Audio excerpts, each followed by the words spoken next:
1 जुलाई से 3 criminal law लागू होने वाले हैं। क्या है ये क्रिमिनल लॉ? किससे इसको ज़्यादा बेनिफिट मिलेगा? ऐसा भी कहा जा रहा है कि कई केसों में जैसे पुलिस वाले जानबूझकर केस करते हैं तो उन केसों में विक्टिम बनाया जाता है। सालों साल ट्रायल चलता रहता है और केस साबित नहीं होता। कई केसेस में ट्रायल चलता रहता है और जो सज़ा भी नहीं हो पाती, 10 साल विक्टिम जेल में काट देते हैं। इस पर पूरी बात करने के लिए हमारे साथ पंजाब हरियाणा हाई कोर्ट के एडवोकेट हैं दीपक बजाज। दीपक बजाज जी, आपने पूरा ब्रीफली इस बारे में बताया जो ये 3 क्रिमिनल लॉ लागू होने वाले हैं 1 जुलाई से, गृह मंत्रालय ने इम्प्लीमेंट करने वाले हैं। इनसे क्या बेनिफिट होगा और किसको सबसे ज़्यादा बेनिफिट होगा? इन तीनों क्रिमिनल लॉज में गवर्नमेंट की बड़ी पॉजिटिव सोच है कि एक तो इन्वेस्टिगेशन को इम्प्रूव किया जाए, क्योंकि अगर इन्वेस्टिगेशन इम्प्रूव होगी तो नेचुरली कोर्टों में जो मुकदमे पुलिस भेजेगी, प्रोसिक्यूशन, वो स्ट्रांग होंगे और अल्टीमेटली कन्विक्शन रेट में इसमें सुधार आएगा और criminal activity as a whole पूरे कंट्री में उसको कंट्रोल किया जाएगा और जिन्होंने जुर्म किया उनको सज़ा मिले। That is one. Secondly, scientific investigation को पूरी तरह शामिल कर लिया गया एविडेंस स्टेज पे। जो चीज़ें पहले साबित नहीं हो पाती थी, हम मोबाइल क्लिप्स और बाकी इस तरह के एविडेंस को हमें बहुत कठिनाई आती थी पुलिस को इसको एविडेंस में एडमिसिबल कराने की, दैट हैज़ बिन सिंप्लीफाइड। तीसरा सबसे इंपॉर्टेंट काम इन कानूनों में हुआ, हर चीज़ की टाइमलाइन बनाई है। तफ्तीश करने का एक समय बांधा गया है, ट्रायल को ख़त्म करने का समय बांधा गया, ताकि जैसे आप कह रहे थे भी 10-10 साल 12-12 साल वो दोनों ही पक्षों के लिए खतरनाक है। अगर वो अक्यूज्ड है उसको भी लंबा ट्रायल आप चलाओगे, बाद में बरी हो गया कहीं तो उसको आपने इरिपेरेबल डैमेज कर दिया, तो उसको भी ध्यान में रखा गया। सिमिलरली विक्टिम का भी ध्यान रखा गया। नंबर 4, पूरे नए कानून में विक्टिम को हर जगह पे एक वॉइस दी गई है। शुरुआत ऑफ ट्रायल में अगर वो चाहता है कि वो उसको लगता है कि सरकारी वकील साहब से मैं संतुष्ट नहीं हूँ, वो अपना काउंसिल कर सकता है। वो ट्रायल के दौरान अपने काउंसिल से मदद ले सकता है। उसका काउंसिल कोर्ट से परमिशन लेके आर्गूमेंट एड्रेस कर सकता है। अगर फैसले से वो उसको सेटिस्फाई नहीं है कि इसको कम सजा हो गई या बरी हो गया, तो उसको अपील का राइट दिया गया। और एडवोकेट भी, अगर उसके पास पैसे नहीं है, मोस्ट इंपॉर्टेंट, तो डिस्ट्रिक्ट लीगल सर्विस अथॉरिटी के माध्यम से उसको advocate free of cost provide कराए जाते हैं। तो ये देखा जाए तो भारत में पूरा स्ट्रक्चर को रिन्यू किया गया, स्ट्रॉन्ग किया गया, ताकि आने वाले समय में हम जो न्याय भी प्रोवाइड कर सकें और जस्टिस प्रोवाइड कर सकें। इंसाफ सिर्फ किताबों में ना रह जाए, वो प्रैक्टिकली भी कहीं किसी को फ़ायदा हो सिटीज़न को। That is the effort I think. और अब सिर्फ काम इतना रह गया कि 1 जुलाई के बाद अगले 6 महीने और 1 साल में हम एनालिसिस कर पाएंगे कि क्या त्रुटियाँ, अगर कुछ हैं उसको रेक्टिफाई कर लेंगे। अदरवाइज दे आर गोइंग, अब मेरे हिसाब से ये जो तीनों लॉज हैं ये अपना पर्पस सॉल्व अच्छा करेंगे। That is the thing. पुराने कानूनों की हम बात करें तो अंग्रेजों के ज़माने के ये कानून चल रहे थे। 1860 की हम बात कर रहे हैं, 1872 की हम बात कर रहे हैं। कहा जा रहा है कि उस टाइम पे जब कानून बनाए थे तो अंग्रेजों ने रूल करने के लिए बनाए थे। उस टाइम के बाद अब ये चेंज हो रहे हैं। हाँ, हमारी जो मेजर चेंजेस तो अभी हुई हैं, हमने कुछ पार्ट्स में चेंजेस की।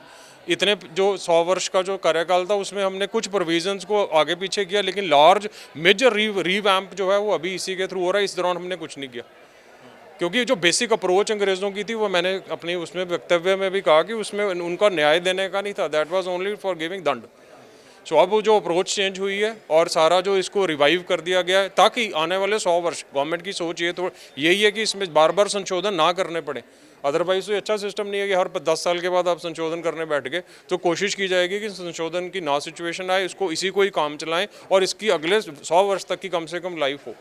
तभी ये जो सारी एफर्ट है गवर्नमेंट ऑफ इंडिया ने इतने ह्यूज लेवल पे इसको एफर्ट किया वो सक्सेसफुल होगी, अदरवाइज तो वेस्ट हो जाएगा। देखिए, ये भी देखा गया था कि जुडिशरी से विश्वास हट गया था, पुलिस से विश्वास हट गया था। इसलिए ये जो कानून आए हैं अब एक विश्वास जगाएंगे दोबारा से। जो एक डायलॉग हमेशा फेमस होता था कि तारीख पर तारीख मिलती है लेकिन न्याय नहीं मिलता, अब वो न्याय मिल पाएगा इन कानून के। ये आपकी बात बिल्कुल सही है। कुछ लोगों को हमेशा कंप्लेंट रहता था, लेकिन अब ऐसा नहीं है। उस वक्त में भी हम ये नहीं कह सकते कि इंटायरली जुडिशरी ही उसके लिए जिम्मेदार थी, क्योंकि कई प्रैक्टिकल डिफ़िकल्टीज थी। भारत की आबादी शुरू से ही ज़्यादा रही है, जजेस की नियुक्ति और जजेस की अवेलेबिलिटी उस प्रपोर्शन में कभी नहीं रही। So there were practical difficulties, लेकिन फिर भी जुडिशरी ने अपना काम करने की बहुत अच्छी कोशिश की है। इन कानूनों से और स्ट्रांग हो जाएगा जब टाइमलाइन ही आ गई।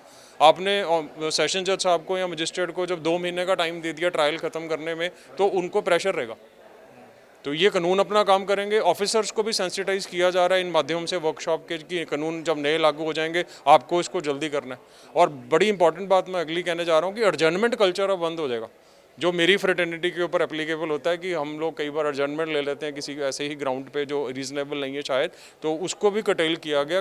अब एडजर्नमेंट जो एडवोकेट्स हैं मेरे फ्रेंड्स, उनको आने वाले रजीम में काम करना पड़ेगा, इफेक्टिव काम करना पड़ेगा। हर रोज़ एक सिंप्लीफाइड एडजर्नमेंट वाला प्रोसेस चला गया, वो दौर खत्म हो गया। सो इन चीज़ों से ऑटोमेटिकली सुधार हो जाएगा। एक आपने बात बताई थी कि विक्टिम भी अपना एडवोकेट हायर कर सकता है, जो अब तक प्रोविजन नहीं था। क्या विक्टिम अपना एडवोकेट हायर नहीं कर सकता? जो सरकारी मिलता था उसी के हिसाब से। 2009 से पहले नहीं था, उसके बाद आ गया था। सीआरपीसी ने प्रोविज़न रखा कि victim can engage is lawyer, और सारा उसका जो अपील फाइल करने वाले सब जगह सुविधा थी। 2009 से पहले साइलेंट था। तो अभी ध्यान ये भी कहा जा रहा है ये 3 कानून जब लागू होंगे तो काफ़ी जेलों से काफ़ी जो वो है जेलें काफ़ी खाली होंगी, काफ़ी लोग बरी होंगे। इसमें कितनी सच्चाई है? ऐसा कुछ नहीं है। This is a myth according to me. जेलें खाली हो जाएंगी ऐसा कुछ नहीं है। वो जो जेल के अंदर लोग हैं उनके ट्रायल्स जब लॉजिकल एंड तक पहुंचेंगे, उस फैसले के ऊपर डिपेंड करता है कि वो बरी होते हैं कि नहीं। ये वाली इस जो हमारे कानूनों का कि उससे ऑटोमेटिकली कोई जेल से लोग बरी हो जाएंगे, इज़ नॉट पॉसिबल। वो गलत है बात जी।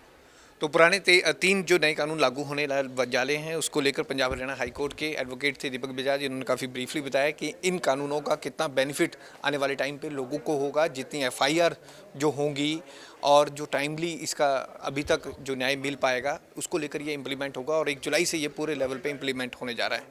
कैमरामैन आकाश के साथ भगवत सिंह, पंजाब केसरी, जगबानी टीवी, चंडीगढ़।